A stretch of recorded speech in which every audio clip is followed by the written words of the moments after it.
United States, Canada, Mexico, Panama, Haiti, Jamaica, Peru. Oh, hello. I'm Evan, Education Program Leader for the National Music Center, coming at you today from Studio Bell.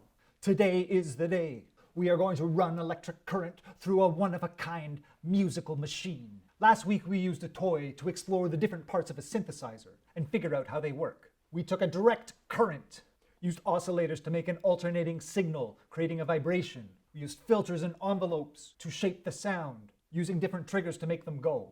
As we speak, our studio and electronics engineer, Jason Talkin, is creating a patch on the Moog Modular synth. When he is done, we are going to take what we have learned and try and figure out what he did. So far, we have been referring to this instrument as the Moog Modular synth. It's because this kind of synth was originally designed by Robert Moog.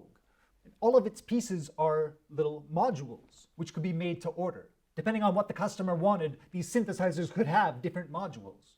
So we have the Moog company. They're building modular synths.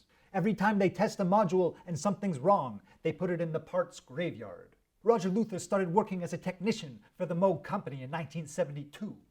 By the time he was done in 1993, he was the company's general manager. Roger Luther took from the graveyard, fixed up parts, and built this synthesizer.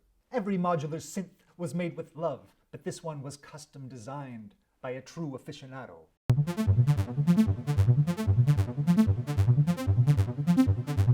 Here I am on the floor of Studio Bell, home of the National Music Center. This gallery is called Roots of NMC, and it houses the Moog modular synth built by Roger Luther.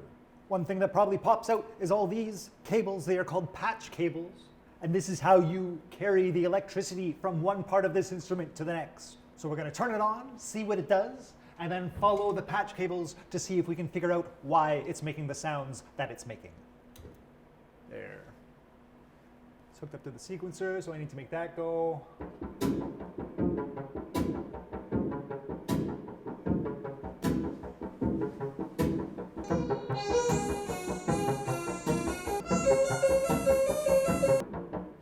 Neat.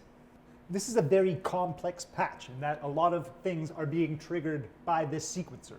We have this kind of bass drum sound, this snare, this sequence of notes, and then the lead. Following the blue wires, this heartbeat bass drum. From one end we have the vibration created by these oscillators mixed together and sent to this amplifier. Then from the other end we have our sequencer, which is triggering at this point and this point. That electric signal is collected here, then split to these envelope generators. These envelope generators are set to control the shape of the sound. So when I mess with those,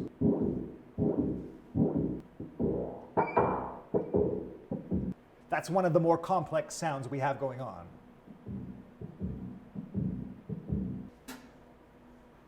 So let's look at this part of the sound, which is the snare hit.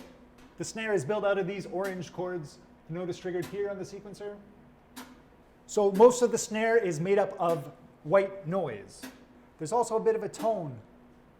And then the envelope.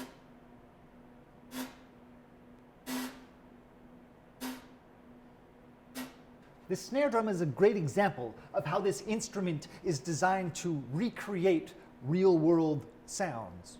They wanted it to blend in with traditional instruments. So envelope generators are very important to shape both the volume of the sound by connecting to amplifiers and by controlling the shape of the timbre by driving the filters. So if we put the bass and the snare together,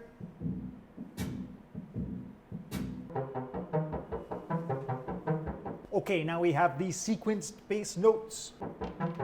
These are represented by the red patch chords. Instead of just happening when they're patched in at the bottom, because it is patched up here, it is happening with every single trigger. The oscillation for this is made with 2 rectangle waves or square waves. I can change the overall octave range with just the flip of a switch. I can turn one oscillator very low and the other one very high. Here's my filter.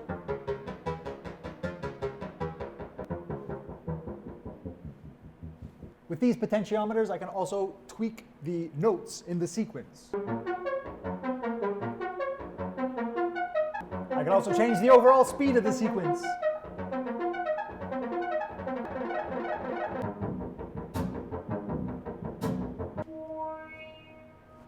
The last part of the patch, mostly built with yellow cables, is my lead.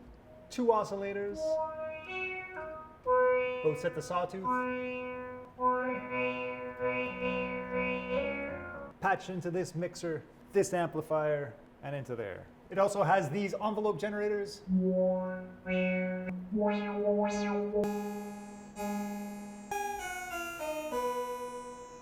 when it's all taken together,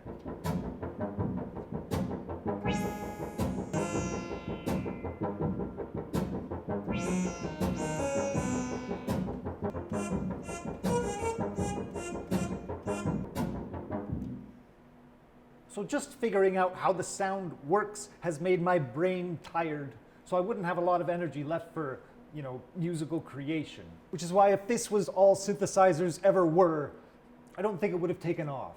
Don't get me wrong, I think you're awesome. Patches like this take hours to create, and there's no save button. I can't press a button and put all this into memory. If I pulled out all these patch cables, my chances of getting this sound again are very slim. So while this is an amazing scientific device, it's not the best musical instrument. We need a more streamlined approach to allow the creative juices to keep flowing. Tune in next week to find out what happens when you take all of that complexity and simplify. Now I feel like we can make some music. Till then, happy exploring. Thanks for watching. Please like, share, and/or subscribe. Special thanks to Jason Hawkins for building our synth patch. Also, the National Music Center is a charity that relies on donations. So if you have the means and feel like it, please go to studiobell.ca/donate.